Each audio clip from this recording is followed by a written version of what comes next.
Hello friends, मैं हूं सनान सारी। आप देख रहे हैं समामी यूट्यूब चैनल। फ्रेंड्स, आज हम पढ़ेंगे मुग़ल वंश के बारे में। तो फ्रेंड्स, मेरी आपसे रिक्वेस्ट है कि इस वीडियो को इन तक देखिएगा, और अगर वीडियो अच्छी लगी तो इस वीडियो को लाइक कर दीजिएगा। चैनल पर नए हैं, चैनल को सब्सक्राइब करके बेल आइकन को प्रेस कर दीजिएगा, ताकि मेरे हर वीडियो की आने वाली नोटिफिकेशन आप तक पहुँचेगी। तो फ्रेंड्स, चलते हैं अपने टॉपिक पर। मुग़ल वंश का जो पहला शासक था वो था बाबर। बाबर का जन्म 14 फरवरी 1483 ईस्वी में फरगाना में हुआ था।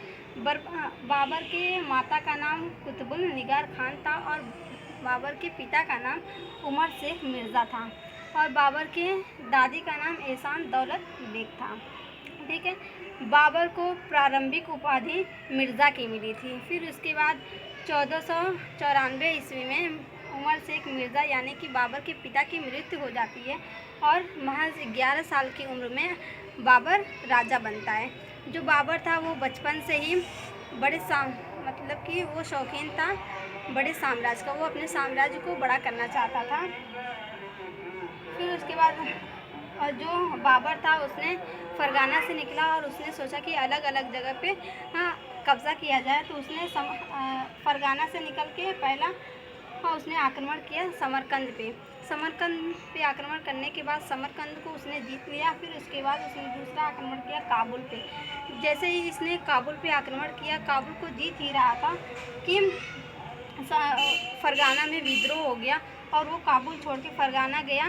तो उसके बाद ये काबुल उसके हाथ से निकल जाता है। फिर उसके बाद वो सोचता है कि अब कहाँ मतलब कि आक्रमण किया जाए। तो फिर वो गजनी की तरफ चला जाता है, और गजनी पर आक्रमण करता है।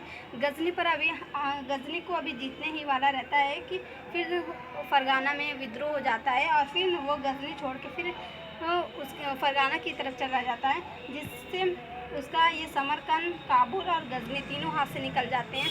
फिर वो सोचता है कि वापस हम फरगाना चलें। फरगाना जब वो पहुंचता है तो उसके हाथ से फरगाना भी निकल चुका होता है। तो वो उसके बाद 1519 ईस्वी में है वो बाजौर जो कि पाकिस्तान के पास है।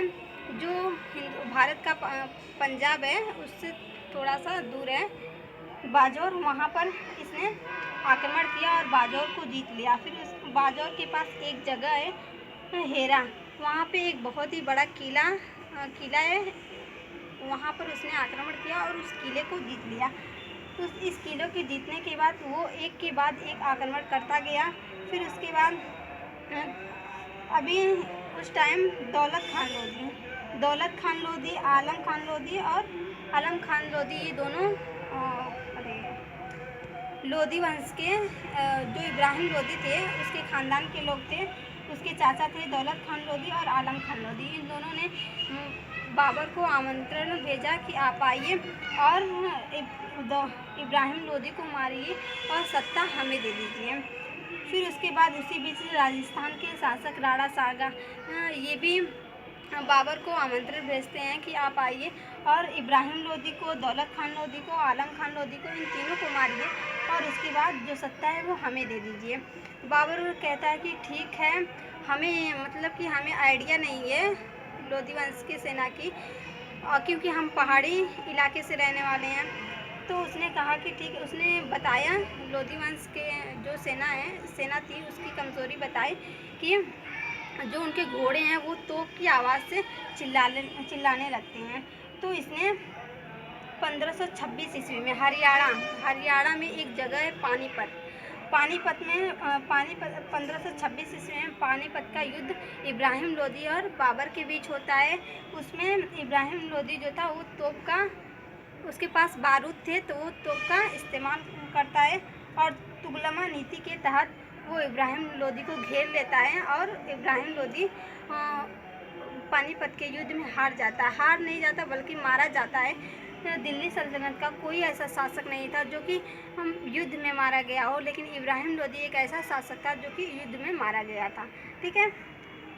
तो इसके बाद जब पानीपत का युद्ध ये जीत लेता है, तो उसके बाद ये सोचता है कि हम भारत ही रह जाएं।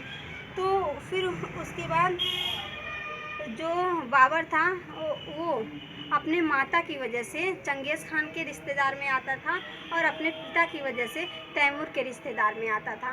तो इसने चंगेज़ खान के रिश्तेदार की वजह से इसे चगताई यानी कि जिसे हम मुगल वंश कहते हैं, वो था। पानीपत के युद्ध के बाद इब्राहिम लोदी जो कि मारा जाता, पानीपत के युद्ध में इब्राहिम लोदी मारा जाता है। उसके बाद दूसरा युद्ध करता है खानवा का।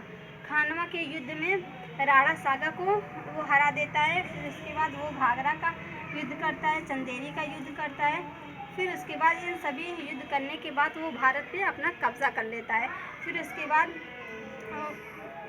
1530 ईस्वी में बाबर की मृत्यु हो जाती है। बाबर ने अपनी आत्मकथा लिखा जिसका नाम है तुझे तुझे तुझे एक बाबरी, जिसको ट्रांसलेट करके बाबर, जिसका नाम है बाबरनामा कहा जाता है।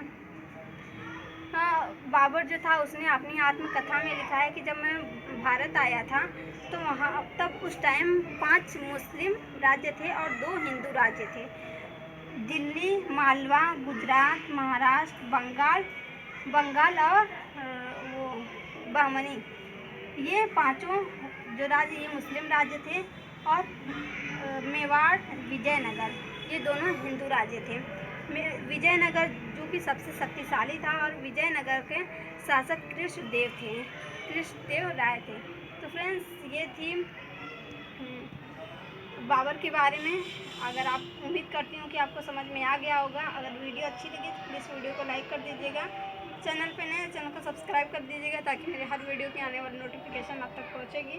आज के लिए इतना ही, हम मिलते हैं अगले वीडियो में। तब तक के लिए टिप दे ऊपर।